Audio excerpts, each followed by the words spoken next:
had the opportunity to connect with this young lady, Jamie, and her and I have just really had a great working relationship. I like what she stands for. She's a straight shooter. She shares information, and she has a heart of a servant, and we just have really hit it off. It has been a delight working with her about things that we both care about in terms of redistricting. I'd like you to put your hands together for Jamie Lyons Eddy. Yes. So she'll share more about why we're here tonight and what's going to happen. Where are our notaries? Notaries. Oh, we have, so we have several notaries that will be here with us tonight, and they'll be sitting over at the table to give us some assistance. Thank you so much. So thank you. I want to thank Fannie Lou Hamer for having us today, and I want to especially thank Yvette McElroy Anderson, who has been part of our VNP family for a little while now, and is a treasure and helps us reach people all over the state, but especially in Detroit. My name is Jamie Lyons Eddy. I'm one of the co-founders of Voters Not Politicians, and now I'm honored to serve as Director of Campaigns and Programs for that organization. As some of you know, Voters Not Politicians brought thousands of people together across the state of Michigan to end partisan gerrymandering by establishing the Independent Citizens Redistricting Commission. Since the election in November 2018, where 61% of Michiganders voted for fair, independent redistricting, we at Voters Not Politicians have continued to work to support implementation of their new redistricting process in three really important ways. Building awareness, recruiting a really large, diverse applicant pool for the Redistricting Commission, and then defending this new redistricting amendment from legal and legislative attacks, which is a really important part of our work. Before we got to work, the district lines for congressional and legislative districts in our state were drawn behind closed doors by politicians and special interests, and they've drawn those maps to benefit themselves. That's what gerrymandering is all about, and it affects elections. It happens every 10 years, and then it affects elections for the next decade. The politicians had a clear conflict of interest. So if they could draw the lines right around the right number of Democrats and the right number of Republicans, they could decide who wins elections instead of voters like you and me. They could even draw lines around their rivals or incumbents or candidates to make sure that they don't win or can't participate in the process. The good news is that Michigan, you, voted by a 22-point margin in 2018 to establish a fair, independent redistricting process for our legislative and congressional district lines. Yes, sir. Oh. The only way that this commission is going to truly represent the people of Michigan is if we all participate in this process. So there's several ways you can participate. We're going to talk about that in a second. But you need to participate in order to have your communities represented. I haven't had a voice in this process before. You haven't had a voice in this process before.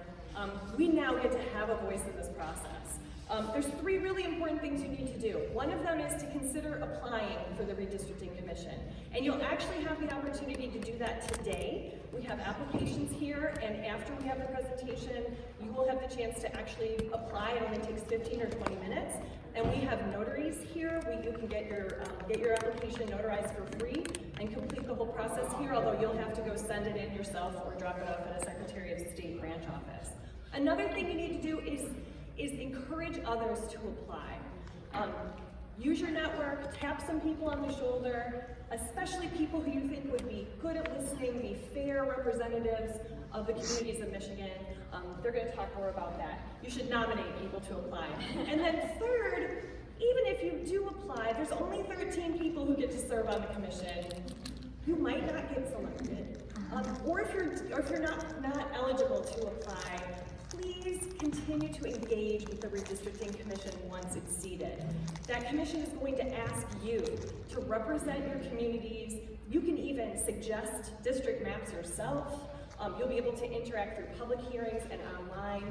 It's time right now to start talking to your communities about how you're going to represent yourselves as a community to the new Redistricting Commission. So whether you get selected, whether you apply or not, you have a role to play in this process in the future. So I would like to introduce, we have a very special treat today. California actually passed a similar law, and they have an independent citizens redistricting commission starting in the last redistricting cycle, so in the last census cycle in 2010. 4 of the people who served on that commission are here with us today. Nobody can really talk. There aren't very many people in the country who can talk about what it's like to do this work. We have 4 of those people here today. They're going to run through a presentation and share their experiences with you. Please ask questions of them. And then we will come back and we will give you a little bit of information about applying for the commission. So please welcome our members of the California Redistricting Commission.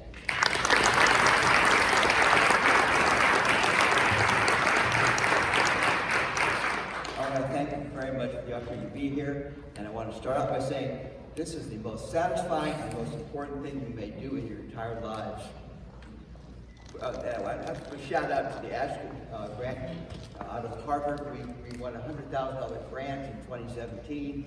It's been the most best program in the country for civic engagement, and we've used that money to visit a variety of states. This is our 5th time to send a team to Michigan.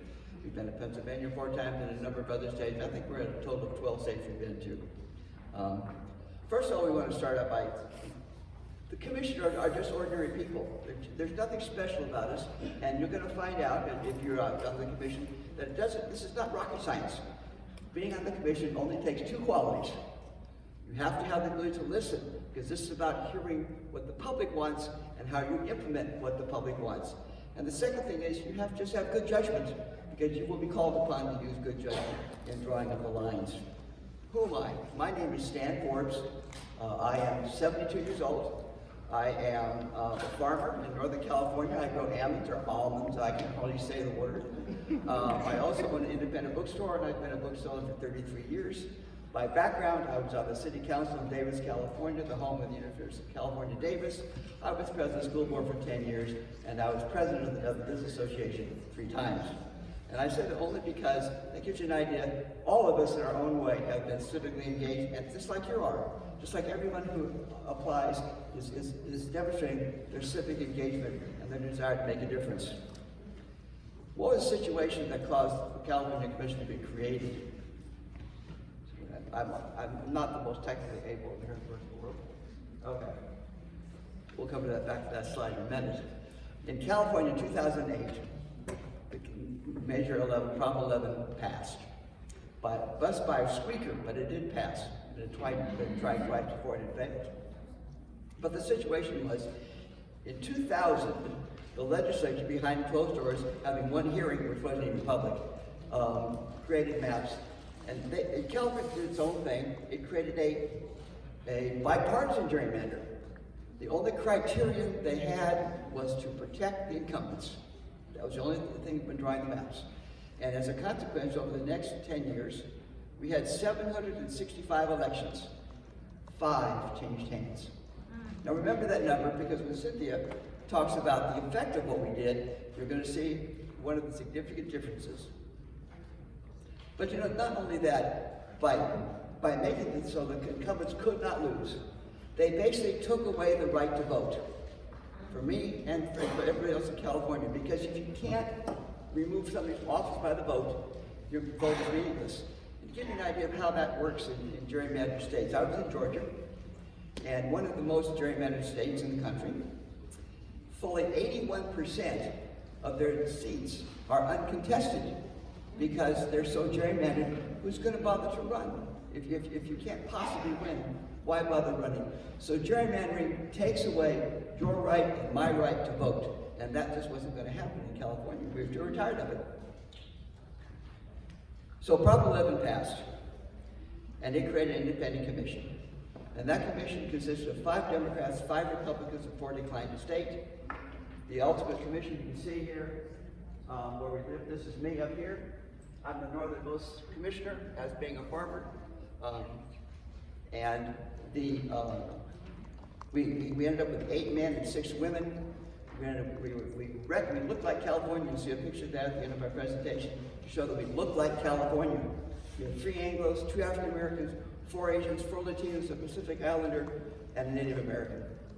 And so we were truly diverse.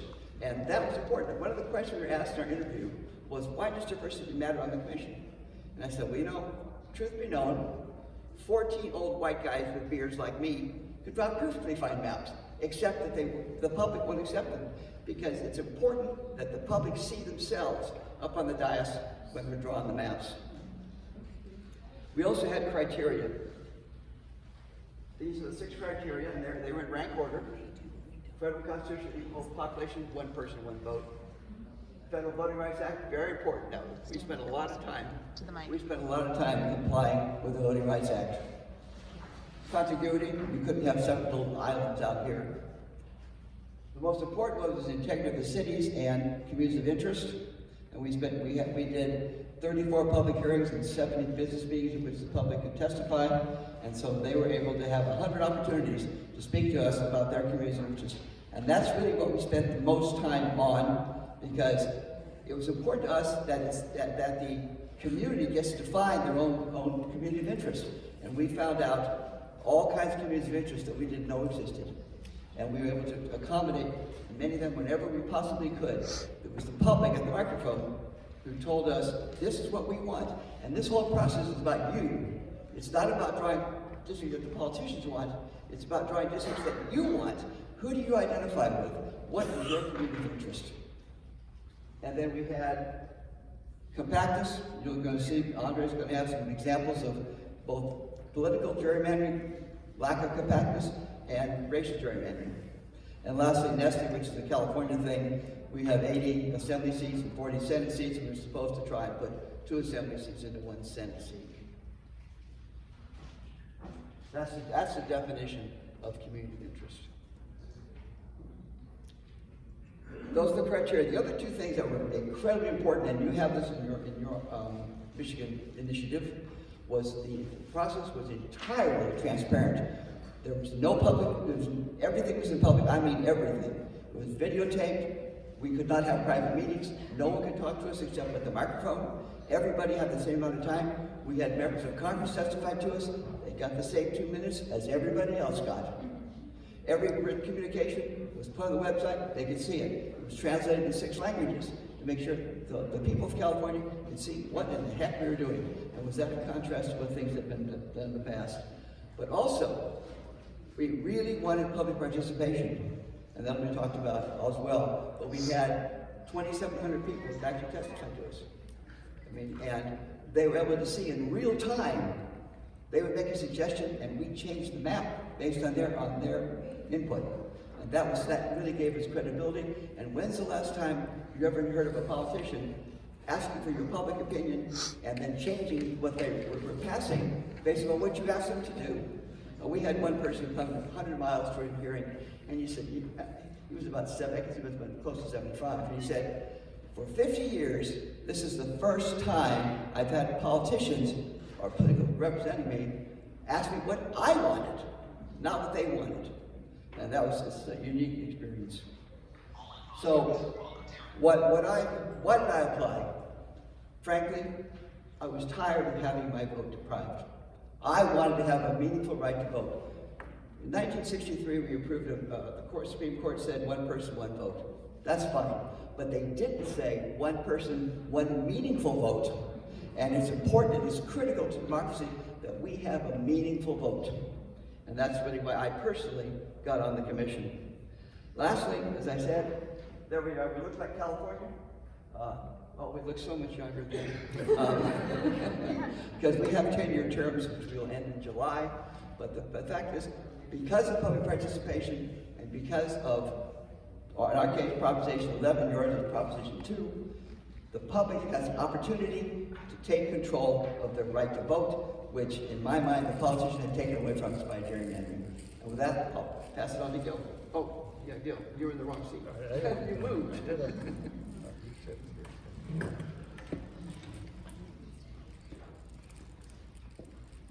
Evening, everybody. So I'm Gil, on time. I'm the A Republican on the committee. So it's interesting for me to explore and share with you the fact that on this commission of 14 members, we actually rotated the chairs between Democratic, Republican, and Independent members, just so that the public was aware that we're nonpartisan, in the sense that, you know, we're not controlled by the Democrats or the Republicans or the Independents. So that's important because we wanted to be apolitical as possible in drawing these lines. And I think that's what you want to try to do with your commission, so that you build trust in that process. So a little bit of my background: I'm an architect, former city planner, and an academic. I also teach at the college. My interest on being on the commission is as a business person. For years, I've been on the San Diego Chamber of Commerce, and I sub-chaired the school subcommittee. Our job was to work with school districts to help them get bond issues passed so they can build school facilities. Help school districts develop curriculum so that they can get their high school graduates to have those basic skills so that we can hire them when they graduate. But the funny thing was happening over the last 10, 15 years prior to this commission's formation is that California was at such a political gridlock that when the Democrats were in control, the Republicans stopped everything they did. And when the Republicans were in control, the Democrats stopped everything they did. So nothing was getting done. So us folks down in San Diego had to deal with school districts that were firing and laying off hundreds of students, teachers, every year. And we could not figure out why that was happening. And there was no reason. Now, if some of you are teachers, you know that if you're being laid off constantly, regularly, you're going to give up that profession. So that's exactly what was happening. We're not only losing teachers, our students were suffering, our school districts were suffering, and us business people trying to get our communities going realized that the trouble is in Sacramento, and we had to bring a stop to what was going there. And I'm hoping that you don't have that problem in Michigan, but it was a serious problem then. Our maps changed that, and I decided to join this commission because I saw an opportunity to make that change.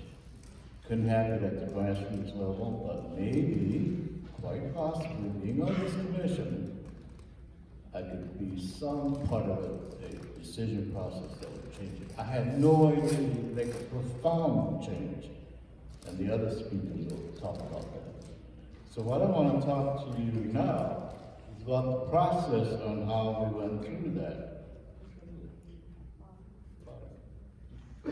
Okay. This is fascinating because you're going to go through this. All of these slides that you're going to see, the next 3 or 4, are actual slides of our public presentations. This is a shot of what happened in one of our meetings. It may come, the computer may stop working. Oh, okay. And you can see we had such diversity represented at these meetings. And I'm looking at this crowd, it reminds me of years. And I hope you all participate in this process because it was extremely helpful for us to get that feedback. And we were stunned by that participation. We did not expect that to happen at the level that we engaged with the public. Here's a working session. So we're up here in the dais here. Typically, this is, I believe, the central part of California. And typically we'll have a large map of that area in back of us so the public can see it. What you don't see is about 100 people plus on the other side watching us. Now this is being telecast so that all Californians can see this live. And it's archived.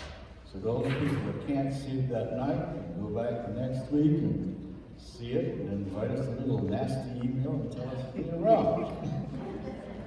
And you need to do that because you need to build public confidence. But that's a working session. We're listening to public testimony, we're noting that down, we're discussing it, we're talking about it, we're arguing about it, we're crying about it, we're debating about it, and the public is listening to that. So we've had some 34 public hearings going out to the public in 2 cycles up and down California. We had 22,000 written submissions that came in anywhere from formal CDs, emails, napkin comments, you name it. But that's very good because we wanted that feedback. We had 2,700 speakers that lined up in our evening meetings. We had these public meetings in the evenings, so working folks would come right after work and share their concerns and issues that was important to them. Our business meetings were held during the weekends so people can see how the 14 of us made those decisions. We tried to be as public and visible and transparent as possible. And what we discovered in that process is California is far more complex and more diversified than we thought it would be over the last 10 years. Part of the real nice thing about this process is you're probably going to discover something about Michigan that you didn't know about. So in our case, we found there are pockets of groups that have flourished and developed their own communities, Koreans, Samoans, Sikhs, Somalians, and we didn't know they existed or where they existed. No one knew. The census data doesn't tell us where they're located, but that public hearings did. They told us what was important to them. So it is important for you to engage the public in a way that is visible, transparent, and those 13 commissioners that you select, draw those lines and help engage the public in that process. So I'm going to end it at this point and introduce Andre, as Andre's going to talk about how we actually did the maps. I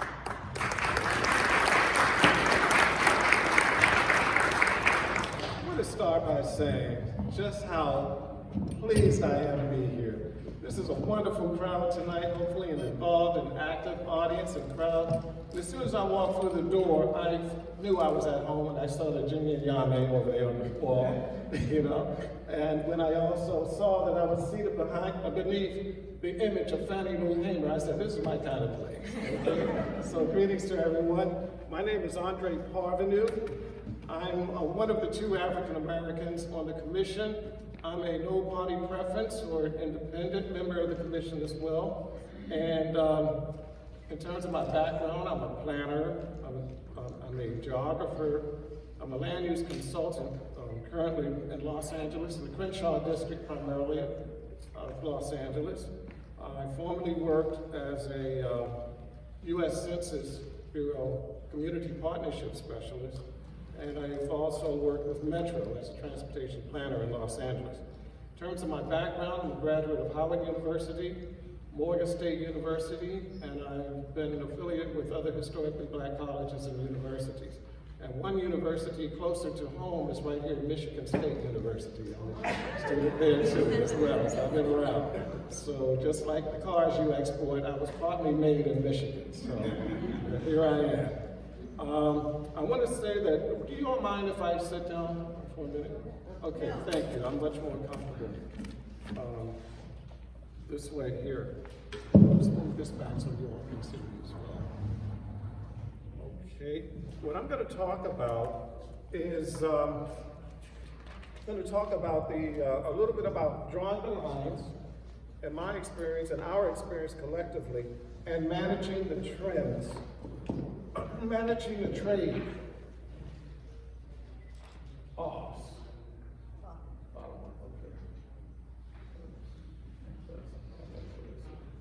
Keep going.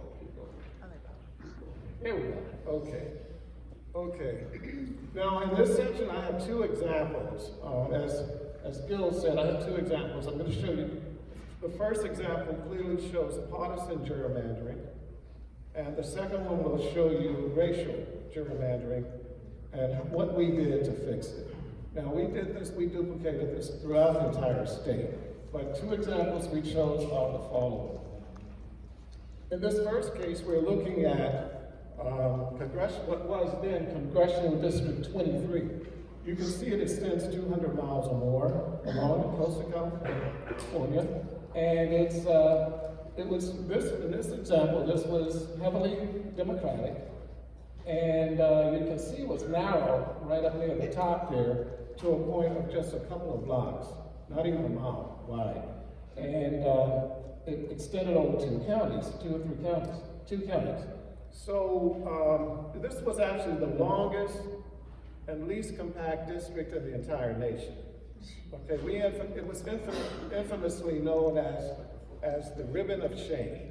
You can see why.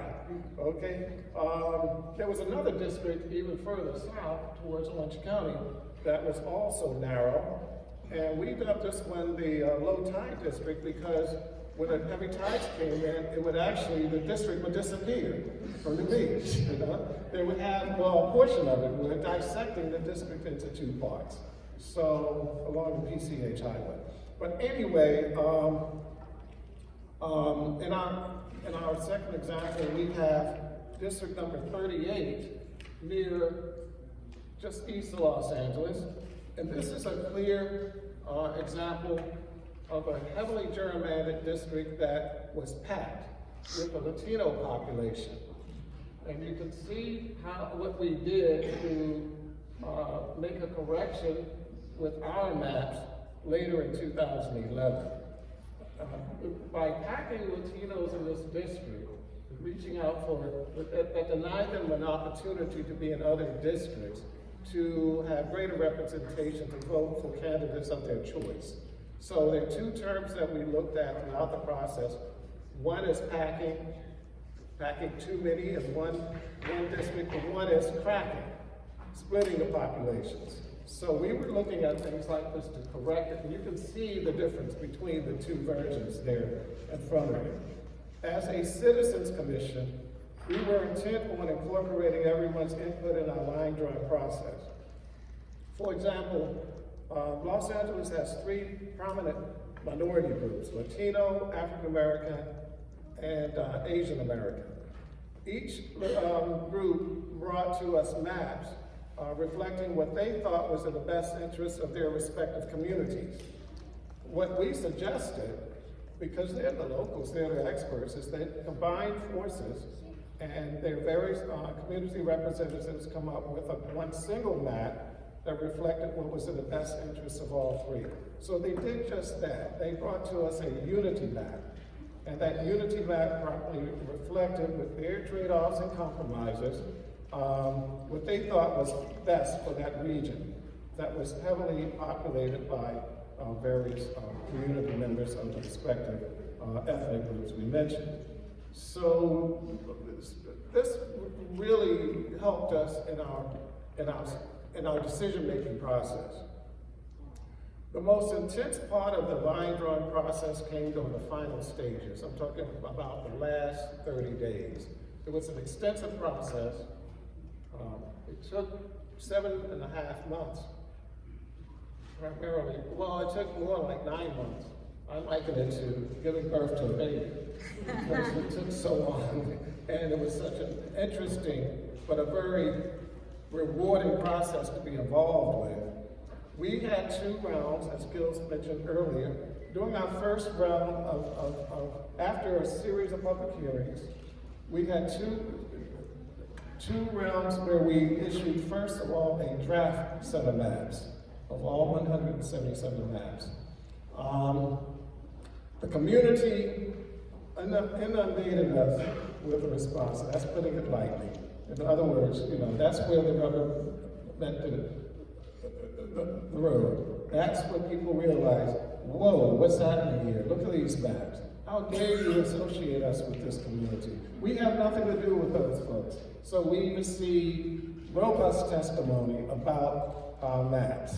And our hearings, we went around our second time, our hearings were very lively. to put it lightly. People had a say-so as to what they thought about our work that first round. So we took that testimony into consideration, and we made adjustments. We finessed and fine-tuned the maps until we came up with a set of maps that was more acceptable to the public. That's a direct response of public involvement. So we ended up coming up with a whole set of 177 maps that we ultimately presented to the Secretary of State. But before I pass it to my colleague here, Cynthia, I just want to say this.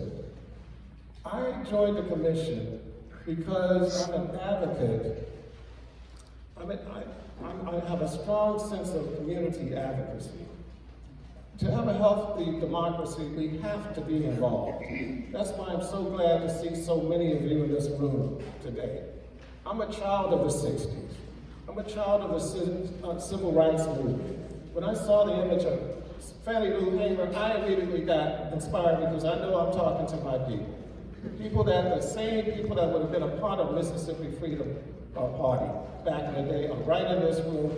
And our movement started for democratic reform, started in rooms just like this with people just like you. So I have great hope for what you guys are going to end up doing for the state of California. I joined the commission because any chance I had in my power to oppose any form of unfair practices, be it voter suppression, be it gerrymandering, that was right for me because I come from a tradition and I stand on the shoulders of giants that stood before me. And I see some potential giants in this room that are going to keep the movement for equity and justice alive. Democracy is an ever-evolving process, and most of all, it needs to be inclusive. It's an empowerment, exercise of empowerment. And I'm glad to see you all here, and I hope before you leave, you sign up, you become involved, and go and recruit your neighbors. Go and let people know about this. If you know of anyone in your community that would be right for this position, even if you don't think you have the time or want to get involved yourself, let your community know that this opportunity exists. And you have until June 1st to put it in place and put it in action. With that, I'll pass it on to Cynthia Dunn.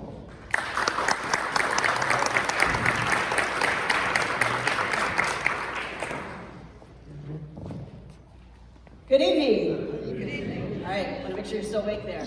My name is Cynthia Dye. I'm a Democrat from San Francisco, and I was trained as an engineer, but I run a business strategy consulting firm that serves the Silicon Valley's tech startups and social ventures. I'm going to try to run through my material really fast since my colleagues did not leave me much time, and I want to make sure to get your questions as quickly as possible. But as a management consultant, I care about results, which means that I'm very happy to share with you the outcomes of independent redistricting with you today. This is a picture of our press conference in our state capitol on August 15, 2011, where our rotating chair was happy to announce that we successfully passed the legislative maps by a vote of 13 to 1, and the congressional map by 12 to 2. This was far over the required supermajority vote, which required 3 Democrats, 3 Republicans, and 3 independents to pass the maps. That's because we worked across party lines by consensus, district by district, to achieve our mission. Of course, we faced immediate legal challenges. The first was the Department of Justice, which confirmed that we complied with the Voting Rights Act. We were not sued by civil rights organizations, some of whom had threatened us at the microphone, because we worked really hard to create the required majority-minority districts and opportunity districts to reflect, in particular, our growing Latino and Asian populations in California. So we were very proud that we were not sued by them. We were sued by the Republican Party and others. But the California Supreme Court found in our favor in multiple unanimous decisions, and that was with 6 out of the 7 California justices being Republican appointees. Lots of people reviewed our work, including the League of Women Voters, the Public Policy Institute of California, academics of all kinds, and also the media. And they all affirmed that our maps split fewer cities, were more respectful of communities of interest, and were more compact than what the legislature had previously done. And the Brennan Center of Justice actually says that California has the most responsive map in the nation. And by that, it means that if the underlying voters change their minds, the election results will show that. And that happened in 2018. Remember the midterm elections? It was a blue wave election, and 7 districts in Southern California took an extra week to count because it was so close, and they flipped. If it's gerrymandered, they don't flip. And of course, the public loved our work. A statewide field poll after we put in our new maps found that voters approved of our maps 2-1, and they also turned down a referendum to invalidate our maps. And then last but not least, as you saw in one of those previous pictures, our map drawing room was actually an auditorium in a university where anyone could wander in whenever they felt like to see what we were doing.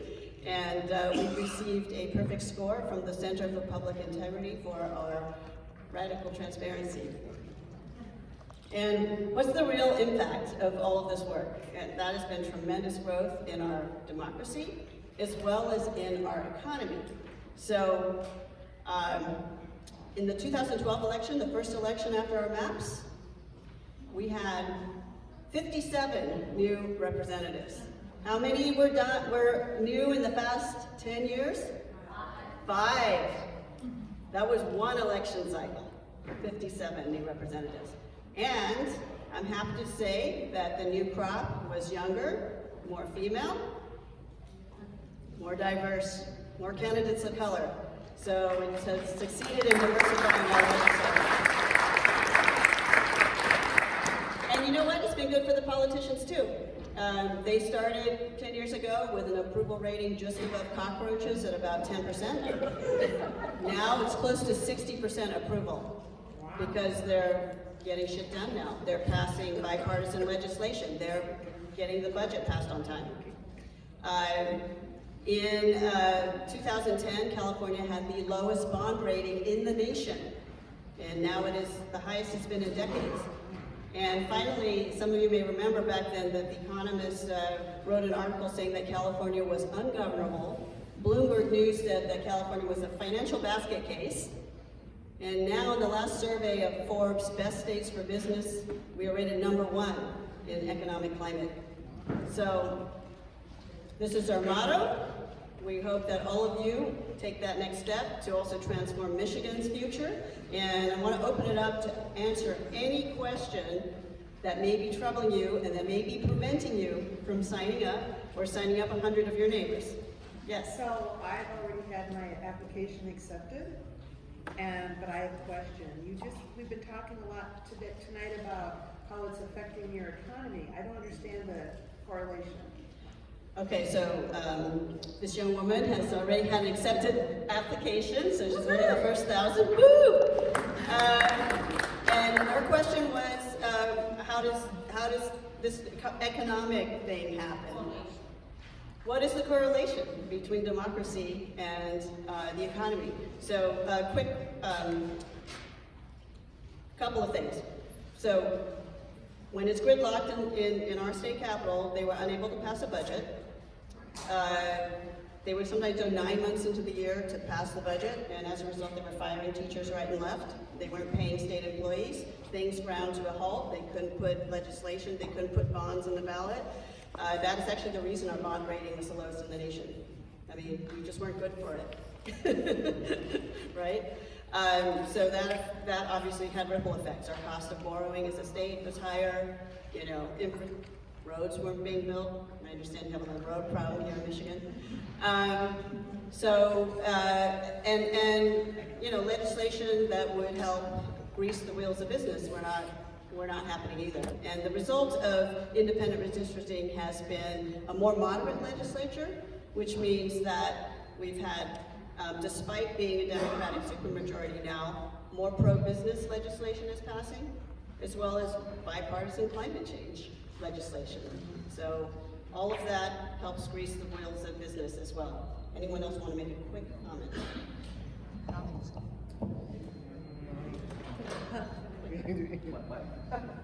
My bill report is too short. Business thrives on certainty. They do not thrive on lack of certainty. The fact that the budget would never get passed, the fact that they were so partisan that it was totally gridlocked and nothing got done, that is not good for business. Now that just doesn't happen. Next question, yes. Oh, I just wanted to expand on that. It's just a simple fact that when you have politicians that have been in office for a long time, they stop listening to the people. And when you start voting those people out and somebody else gets elected, now they realize they gotta do their job, but you're gonna vote them out. And that's why they had the progress that they had in California. Yes. Did everyone hear that? It's basically made politicians much more accountable to the people. I heard stories from folks, we've been doing a bunch of these events every day, who said that they never got a visit from their legislator because they didn't have to. They were going to get reelected anyway. Why should they listen to you? The same thing was happening in California. Yes, sir. Just out of curiosity, you mentioned that the majority of the litigations were from the Republican side, right? Yes. The comment was that the majority of litigation was from the Republican side. That was true. Surprisingly, because California predominantly Democratic state, so I would have thought the other way around. I would have thought that maybe the Democrats would be upset by this redistricting, right? But you're saying it's the litigation came from Republicans. So I'm just curious, what were the main concerns? So the question was, why weren't the Democrats also upset with the maps? Well, the short answer is that while the Democratic Party, which was in power, therefore opposed redistricting reform, they were happy with the results. Because what we did was ungerrymander the state and make it reflect the demographics, which had changed significantly in California over the past 20 years, that the maps have been gerrymandered. And because they did a bipartisan protection plan, they actually protected a bunch of Republican seats that should have gone to Democrats. Do you see that? They should have changed, and because in order to get the maps passed and not go to the court, they made the devil's bargain and protected their Republican colleagues and protected seats that if they had drawn them fairly to reflect growing Latino and Asian populations, they probably would have gone Democratic. Yes? How did local precincts meld together in the new maps? Did they do it fluidly? How did local precincts meld together in a new map? We did not consider local precincts. We used the criteria that you saw earlier, which meant that we reserved cities, counties, neighborhoods, and communities of interest. And to the degree that overlap with local precincts, then.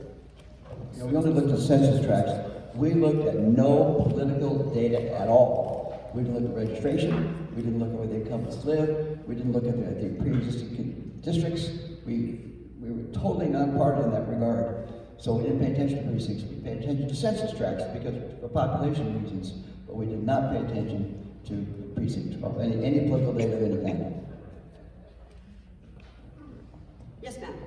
Yeah, so I had applied and my application was accepted as well. Assuming that was the first part of it, because I received the notification to finish completion of the application. However, the link that I was sent to email didn't work, so I responded to that. I had not heard back, letting them know that the link that they sent me, which is .org, did not work. Jamie, do you want to take that? Yes, So, okay. first of all, we have another applicant. Woohoo! I probably need to talk to you afterward because the Secretary of State actually administers this process, and they are not here. But I can talk to you afterward and we can figure out a way to troubleshoot that. More questions? In the back there. Thanks for the information. Somebody up there said 10-year term. Yes. That's one question I have.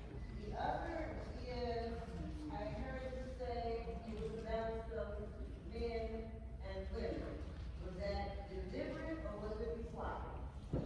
Okay, so the first question was, is it true it's a 10-year term? In California it was, in Michigan, not necessarily. I think in Michigan it's until the job is done, which, you know, in California, I'll be honest with you, I think the 10-year term was to prevent us from running for office in the districts we just created. So we could not run for office while we're commissioners, right? And I'm sorry, the second question was? Oh, the gender balance. In California, that was deliberate. The auditor who selected the California Commission was required to balance the commission, the pool, by gender, race and ethnicity, geography, and socioeconomic status. And in Michigan, it's being weighted. But of course, the better that the pool actually reflects Michigan's demographics, the less weighting will have to happen. Yes? So my question is, kind of piggyback off of that one. How do you know, with so many people applying, how do you narrow it down to 13? I mean, how do you get to that number? Are you looking for specific, things or criteria, or how do you do that? One really important distinction, these commissioners had to go through an extensive process with interviews and essays. Our selection process is random. And the reason for that is that California has a state auditor general who is an actual impartial person who can make those choices. We have no such impartial person in Michigan, which is why the only way to make this fair and not put the selection process in partisan hands was to make it random. Now, there are a couple different, I don't want to get into the details. You can go to votersnotpoliticians.com to see the details about the selection process. When it gets selected down to the 200 finalists, it's required to be balanced to reflect Michigan, so demographically and geographically. But then there's one more random selection from the 200 down to the last 13 that is just completely random. Does that make sense? The more people that apply, the bigger the pool. Yeah, so the more people that apply, the more representative that group of 200 will be, and the more representative the final commission will be, which is why we are traveling all around the state, encouraging as many people to apply as possible. Yeah, your application process is way easier than ours. You know, it'd probably take you 5 or 10 minutes at max. I mean, for us, our application was like applying to graduate school and letters of recommendation. So apply. You have no excuse. Other questions? Yes. So this is for Michigan, and I think the gentleman kind of touched on when he asked about precincts. Now, because I think one of my concerns, I've applied for much of another grassroots organization, education equity. So I put my name as soon as they gave me the application, so that was great. My concern was whether or not it did affect or does affect precinct representation. So you answered that because this is based on census, so this will only affect Michigan, it does not affect the national, correct? Well, I guess I hope I'm understanding your question. The districts that this commission will draw will be our legislative source, our Michigan State House, our Michigan State Senate, and then our congressional districts that we sent to Washington, D.C. The number of delegates, No. No, precinct delegates. correct, correct, Okay. right. You know, as these boundaries change, you're not thinking about every precinct, but precinct delegates will not be affected, is that correct? Right, and it also doesn't affect county commission districts, which we understand are fairly gerrymandered as well. We didn't solve that problem. The flip side of that question is, and I saw in the presentation that even after your maps were drawn and accepted, they went through a judicial process with suits. Will that happen in Michigan, or is this what's not? So the question was, you know, what about all this legal stuff afterwards? And California was subject to the Voting Rights Act, and I suspect Michigan is also. So all states that are subject to the Voting Rights Act must clear the Department of Justice first. So yes, on that. Lawsuits afterwards, you know, we thought we did a really great job, and we were really hoping we wouldn't get any suits, but then we realized when the suits started coming in that that was just totally naive. Someone's gonna sue. Someone's not gonna be happy, and they're gonna sue. That's just the way it works. I just want one comment. I'm fairly sure that no set of maps ever drawn by an independent citizens commission have ever been thrown out in court, which you can't say for the ones drawn by politicians. That's a true point. That's a true statement. Yes, sir. I've been a supporter of the government politicians for some time, but I was surprised when I tried to apply that precinct delegates are excluded.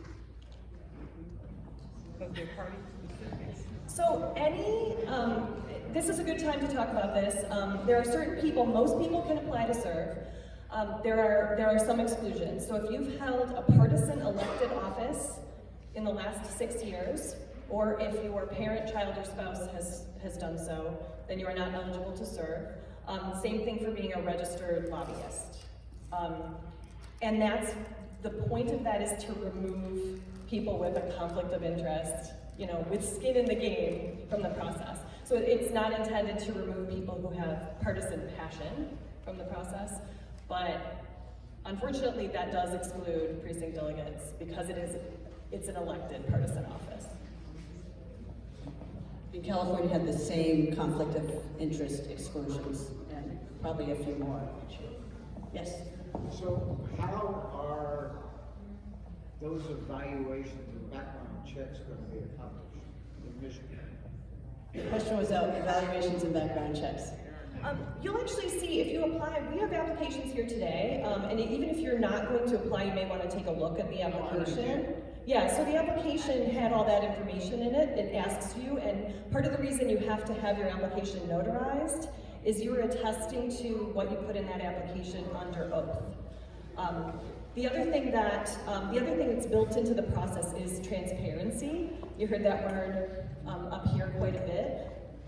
When you get down to that finalist pool of 200, everything you put in that application is going to be public.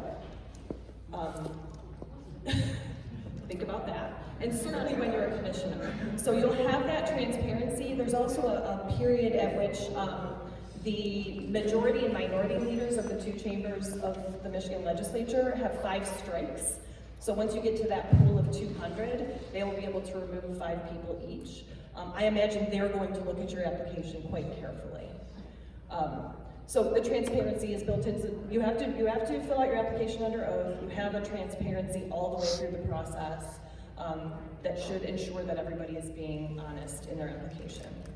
But when you get down to that 200, there's got to be an additional screening process. No. A random selection. It's random. It's random.